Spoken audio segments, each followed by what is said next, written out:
Alright guys, this week's SSV is about root growth and the acquisition of water, and it takes place in 1937. It was conducted by Howard Dittmer. Um, so before we begin, I want to just go over kind of what were the conditions when the study was going on. The historical context can always kind of be important in terms of the human factor of scientific experiments. So between 1930 and 1940, we're currently in the Depression and the Dust Bowl era. There's no jobs. Several years of drought and agricultural practices in the Midwest have led to gigantic dust storms, huge dust storms. Um, so what was happening is that there was a lot of deep plowing of topsoil in the Great Plains during the previous decade, so in the kind of 1920s, early 30s. So a lot of the native deep-rooted grasses that normally would trap the soil and moisture were no longer present. And so after a couple of years of drought and high winds, we had these gigantic dust storms that spanned multiple states and buried these states. It's just this sand and silt just burying entire landscapes, destroying all agriculture in the region, and it actually prompted a huge migration of displaced persons. And so this is just a map I found online showing the extent of the damage from these dust storms. So you can see that there were many, many, many states through through central United States that were affected by this. So around this time, scientists started thinking more about below-ground interactions and asking more questions about roots and root growth and how roots interacted with soil moisture availability. So basically, what's going on below ground? What are the roots doing?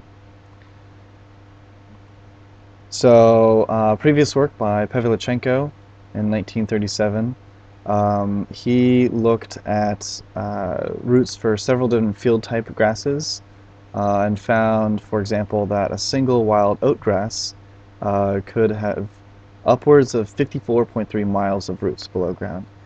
The study, however, was pretty coarse in measuring the roots. Howard Dittmer was a little bit more um,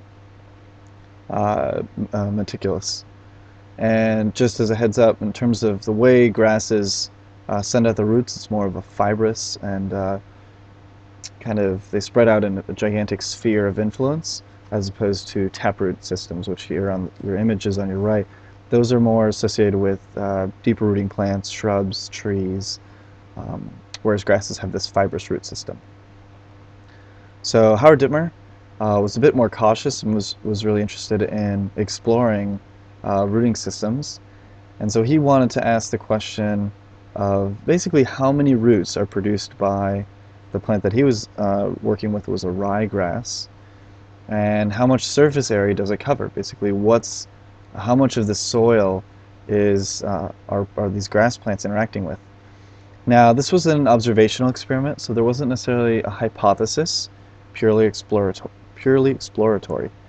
But they had some idea of how much length the roots might cover because of this Pavlichenko's work.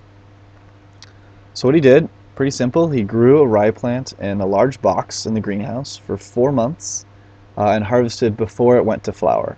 So before it started investing energy in flowering. He carefully washed off all the soil off the roots and then preserved all the roots in formalin so they can count them later, so they wouldn't decompose. And so that's pretty much what he did. So 4 months of growth produced this many roots. So what did he find? He found that, for example, one single plant had a summed root length of 387 miles. So of all the fibrous roots, when you lay them end to end, that's the distance from campus all the way to Las Vegas. That's one grass plant over 4 months. A tremendous amount of root growth. And the surface area of these roots, so if you take into account the surface area of each little root, was 2,554 square feet.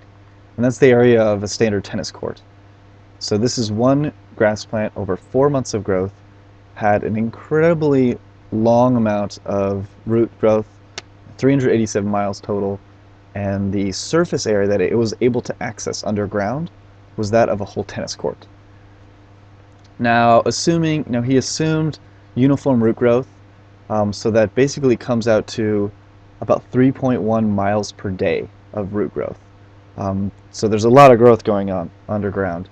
Now, even though his assumption was uniform root growth, in actuality, you can imagine when it's small, there's less growth, whereas later on, there's going to be more growth. So peak root growth rate, so the amount of roots growing was at peak time was probably much higher than 3.1 miles per day.